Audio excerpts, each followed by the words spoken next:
Welcome to Inspire Change, a new inspirational and motivational broadcast that strives to empower men in a positive way, designed to educate, empower, and inspire even the busiest individual on the go over that first cup of coffee. Please join me in welcoming Gunter, international psychologist, author, speaker, and producer. Welcome to another episode of Inspire Change, and that welcome goes out very warmly to anyone who's new to the podcast. I want to encourage you to go back and listen to the previous podcast right from the beginning of season 1 to today. The purpose that I've got for this podcast is essentially based on a couple of things that I want to encourage people to do. Firstly, I'm really pitching this at men. And the reason that I'm pitching this at men is because we need to make some fundamental changes. Our health and mental health statistics are not good. Our suicide rate is astronomical compared to the rest of the population. And I explore especially the reasons for that. And no, it's not about feminism, and it's not about this, that, or the other. It's basically the way that we've been socialized, and I particularly make a reference to being socialized in patriarchal attitudes and values. And in fact, in my view, patriarchal values and the system, the patriarchal system, is in fact in Philip Zimbardo's framework, a bad barrel maker. It actually gives those men who have got a predisposition or a disposition to behaving badly the opportunity to do exactly that, whilst at the same time, those of us who are not disposed to it, if put into the wrong situation, that is, into a context where we're expected to do bad things, that will do exactly that. So one of the things that I talk about with men a lot is that if we want to get on top of things, we need to really deconstruct the whole patriarchal system. Now, that's not an easy job by any means. And in fact, one of the things that I point out is that patriarchy is in fact genderless. This is not just about us as men. It includes women to the same degree. There are women who have taken on the mantle of excusing patriarchal bad behaviour, and they rationalise it and they participate in it, and frequently they will blame women, especially when it comes to sexual abuse or rape, and suggest that, well, if she wasn't dressed this way, then maybe that would have happened, or she was too seductive. I find that attitude disgusting and immoral. It is something that needs to be eradicated. And the only way we're going to do it is when we as men stand up and go, this is not acceptable. This is way beyond the bounds of what is important in human relationships, especially if we profess those relationships to be of equal standing and of equal value. So that's a very, very important aspect to it. So in my foundation, my movement, one of the things that I talk about, and it's titled that way, the program's titled that way, is I'm here to help to make good men great. And so it begs a lot of questions, obviously, and I want you to think about what greatness means to you specifically. What is it that resonates with you when we talk about men being great, or including women? What stands out? And my suggestion is that, we have specific qualities that we can refer to and look at to really define that sense of greatness. Now, the other thing that I want to touch on, and it's a lead on from the last episode, is that I want us to really get a strong feeling of what great leadership is about. How do we define great leadership? What is it about? And can we actually determine when people act accordingly? And again, this is not gender-based. I'm talking men and women. But my focus, and this is the thing that I want to really put across, is my focus is about getting men engaged in an appropriate dialogue with all the stakeholders in our community. One of the things that I'm unfortunately seeing a great deal of, and everyone's going to be aware of this, is that we have been inundated with the strong men in politics. And similarly, we have been inundated with malignant narcissists within corporate governance as well as within the political arena. So, who are you going to vote for? Are you going to vote for people who perpetuate a system that is fundamentally, in Philip Zimbardo's words, evil? Or are we going to have the courage to change this and to really get on top of it, so that we can prepare and leave a legacy for our children and grandchildren and generations after, where they can look back and go, yep, they stood up, they did the right thing, and they weren't divisive. They weren't simply interested in economic acquisitions, and they weren't competitive to everyone's detriment, but rather that they focused on an inclusive society where we respect and honour the rights of each and everyone within that, irrespective of race, religion, ethnicity, wealth, whatever. And that there needs to be a much better sense of distribution of those things that we call in our society meaningful. And that includes education. I mean, one of the things that current governments are doing and certainly in Australia and in the US, is to disenfranchise the public education system. And again, we have a serious problem that we are creating a tiered society. Just as we're doing that in regard to different nationalities, that we're doing that with religion, it is not the foundation for being inclusive. The other aspect of it too is that we're failing to understand the point of cooperation.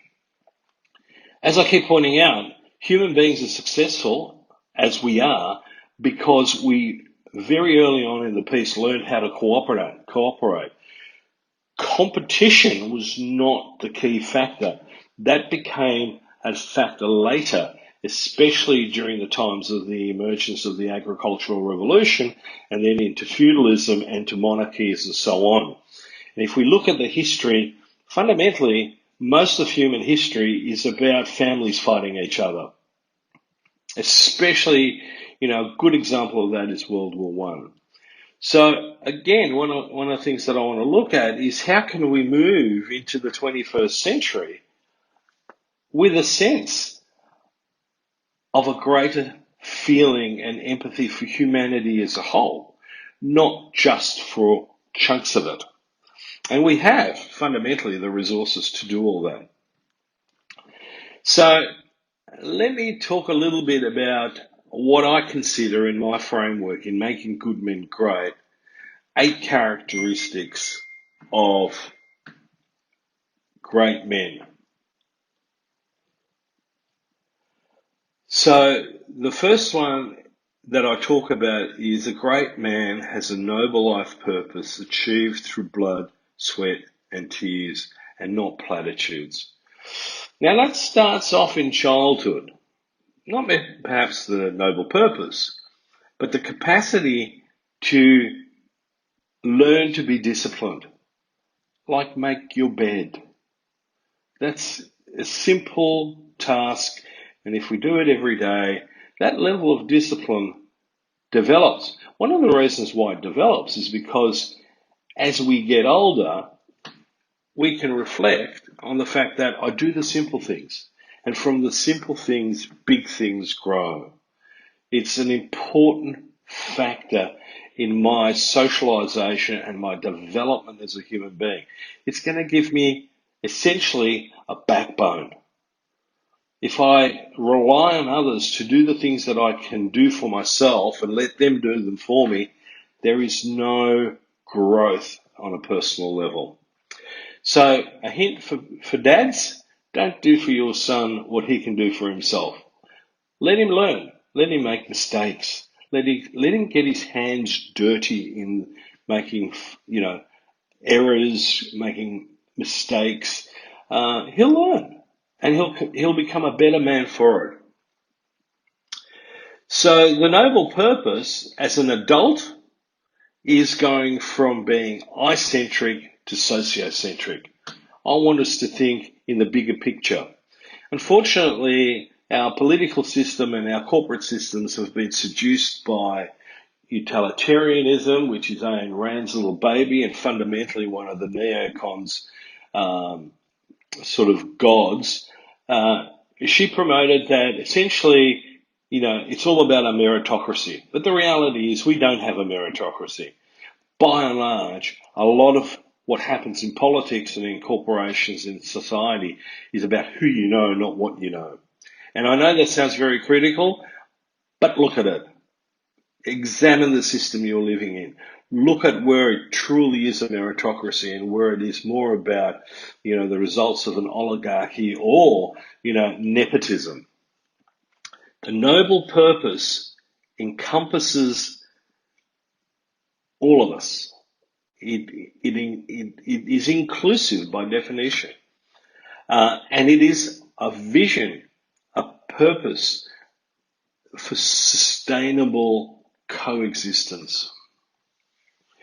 And so that brings me to the second one. That